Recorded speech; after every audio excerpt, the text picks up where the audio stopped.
कई सालों बाद आज गायक सोनू निगम ने खबरों में अपनी जगह बना ही ली।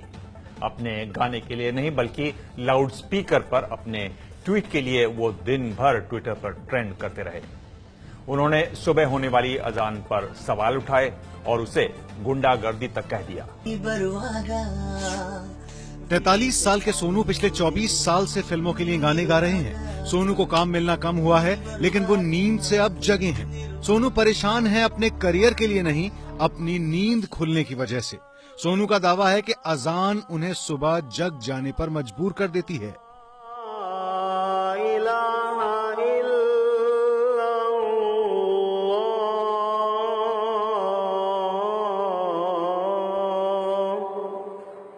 सुबह सूरज उगने के साथ जो लोग उठते हैं उनको अल्लाह ताला बहुत तरक्की देता है, बहुत नाम देता है, बहुत काम देता है।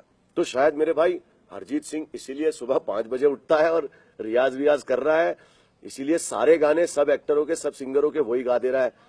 तो मेरे ख्याल से जल्दी उठना सेहत के लिए भी बहुत अच्छा होता है।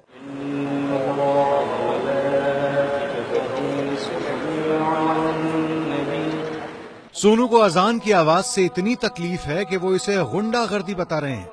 ईश्वर सब पर कृपा करे। मैं मुस्लिम नहीं हूं, लेकिन रोज सुबह मुझे अजान की आवाज से उठना पड़ता है। आखिर कब भारत से ये जबरन धार्मिक भावना थोपना खत्म होगा? वैसे जब मोहम्मद ने इस्लाम बनाया था तब बिजली नहीं थी, फिर एडिसन के आविष्कार के बाद इस शोरगुल की क्या जरूरत है? मुझे नहीं लगता कि कोई मंदिर या गुरुद्वारा बिजली का इस्तेमाल उन लोगों को जगाने के लिए करते हैं जो उस धर्म का पालन नहीं करते। तो फिर ऐसा क्यों? गुंडागर्दी है बस। इस वक्त मैं खड़ा हूं मशहूर गायक सोनू निगम के घर के बाहर। यहां पर 3 रास्ते उनके घर के सामने से गुजरते हैं, मेरे दाएं, मेरे बाएं और एकदम सामने। तीनों जगह पे मस्जिदें हैं। इस वक्त मैं खड़ा हूं सोनू निगम के बंगले से कुछ ही दूरी पर, जहां पर एक छोटी सी मस्जिद है। यहां रोजाना सुबह सुबह अजान पढ़ी जाती है और यहां से भी आवाज सोनू निगम के घर तक पहुंचती है। अब मैं आपको दिखाता हूं दूसरी मस्जिद का नजारा जो सोनू निगम के घर के ठीक पीछे है। ये पूरा रिहायशी इलाका है, यहां आसपास इमारतें बनी हुई हैं। छोटी सी मस्जिद है और इस वक्त यहां पर एक नमाज जारी है।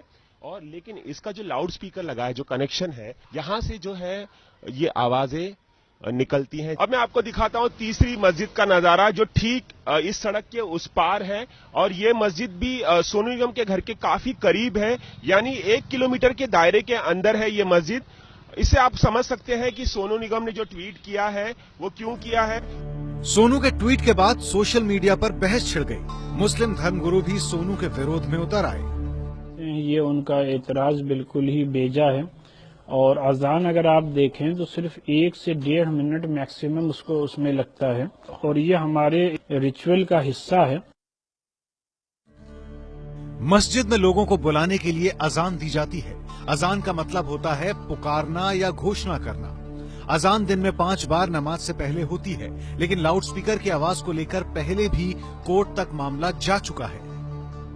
सुप्रीम कोर्ट के फैसले के आधार पर तमाम राज्यों ने अपने यहाँ नियम कानून बनाए हैं। कहीं इनका पालन होता है, कहीं उपेक्षा कर दी जाती है। 2014 में नवी मुंबई के एक शख्स ने आरटीआई आवेदन के जरिए इस बात का पता लगाया कि 49 में से 45 मस्जिदों में अवैध तरीके से लाउडस्पीकर चलाए जा रहे हैं, जहां ध्वनि का स्तर भी तय सीमा से बहुत ज्यादा है। शख्स ने इस बात की जानकारी बॉम्बे हाईकोर्ट को दी और हाईकोर्ट ने अवैध लाउडस्पीकर हटाने का आदेश जारी कर दिया। ध्वनि प्रदूषण को मापने का पैमाना डेसिबल होता है। आम इंसान 0 डेसिबल तक की आवाज सुन सकता है। ये पेड़ के पत्तों की सरसराहट जितनी आवाज होती है। सामान्य तौर पर घर में हम जो बातचीत करते हैं वो 30 डेसिबल के आसपास होती है। एक लाउडस्पीकर सामान्य तौर पर 80 से 90 डेसिबल आवाज पैदा करता है। विश्व स्वास्थ्य संगठन के मुताबिक रात में 40 डेसिबल और दिन में 80 डेसिबल से ज्यादा आवाज बुरा असर डालती है। ये रात के समय में लाउडस्पीकर कोई भी नहीं ले सकता है, या मस्जिद हो, मंदिर हो, गुरुद्वारा हो, चर्च हो, कोई भी हो। ये इलीगल है और ये इसमें कोर्ट ऑर्डर भी साफ कहता है, इसमें कोई कंट्रोवर्सी नहीं है। हालांकि सोनू निगम के बयान पर राजनीति भी तेज हो गई है। जब भी मजहब आया था, जब हुजूर सल्लल्लाहु अलैहि वसल्लम थे, तब तो बिजली थी नहीं। और जब भी हमारे मंदिर जो पुराने प्राचीन मंदिर हैं, तब ना तो माइक था, ना मंच था, ना इंटरनेट था, ना ये स्टीरियो म्यूजिक थी। तो तब भी तो पूजा होती थी, तब भी तो वो ये कहना चाह रहे हैं ऐसे इलाकों से दूर रहें। जाहिर है नाचने गाने वालों को तो वैसे भी ऐसी जगहों पर रहना चाहिए जहां वो अच्छा रियाज कर सकें। ऐसी जगहों पर रहें जहां भजन की आवाज ना आए, जहां गुरबानी न सुनाई दे, जहां अजान सुनाई न दे। सोनू मुंबई के वर्सोवा में रहते हैं। ये वही मुंबई है जो सेंट्रल पोल्यूशन कंट्रोल बोर्ड के मुताबिक भारत में सबसे ज्यादा शोर करने वाला शहर है। 2014 में मुंबई में ध्वनि प्रदूषण का औसत स्तर 70 डेसिबल था, यानी लाउड स्पीकर के शोर से थोड़ा कम ही शोर मुंबई में हर वक्त रहता है। अजान का लाउड स्पीकर का कोई अलग से संबंध नहीं है। जब हम लाउड स्पीकर पे अजान दे रहे हैं तो हमें इस बात का ख्याल रखना चाहिए उस आवाज से पड़ोसियों को कोई ज्यादा परेशानी भी ना हो। 24 घंटे जगे रहने वाले शहर मुंबई में सोनू की सुबह की नींद अजान से खराब हो रही है तो वो मुस्लिम धर्म को ही कटघरे में खड़ा कर रहे हैं। ये है एबीपी न्यूज, आपको रखे आगे।